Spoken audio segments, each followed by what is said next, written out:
Okay, got another question here in our mailbox here from the Energy Saving the Home radio show listeners, and it's from John in Houston. We're going to go back to Houston here, and he wants to know, does the geothermal system heat and cool? And I would imagine that probably is a question that gets asked, or people have maybe that question in their mind, do I need a separate unit? But One unit does it all. Yeah. Okay. Since it's a heat pump, it does have the ability, and to get technical, it has a reversing valve, so that not only can we deposit deposit the heat outside, but in the winter months, that reversing valve reverses the refrigerant flow, and we're then going back out and picking up the heat that we've deposited all winter long from out in the ground and delivering the heat back into the house.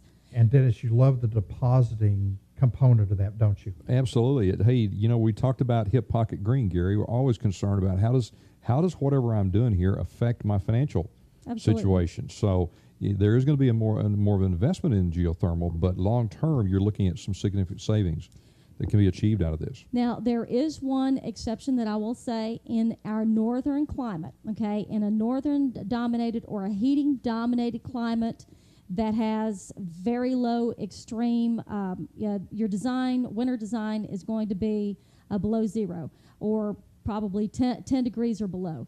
In some instances there, we might be looking at having some supplemental electric heat, or maybe even a gas backup. There's several different options.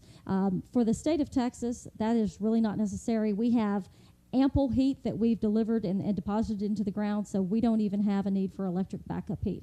And pretty much in the South, it's really those areas that are heating dominant. They have a very small cooling season and a very large heating season, and they have very extreme temperatures. One of the questions that we had here, and I was talking about it as we went into that last break, was Eric in Dallas, Texas. We're moving a little north here in the state of Texas, and he wanted to know what the payback period for a geothermal system is, and I bet a lot of people have that question. It's a really good question. It is frequently asked, and there's going to be some guidelines or baselines.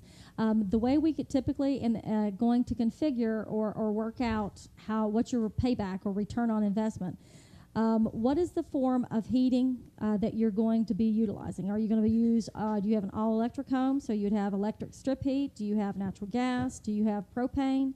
So we need to know that information. But in general, I will say this, that with a typical homeowner, your system is going to be probably about 50% more for a geothermal system than going with a very high-end, carrier, variable speed, green speed, or something, a very high-end comparable conventional system.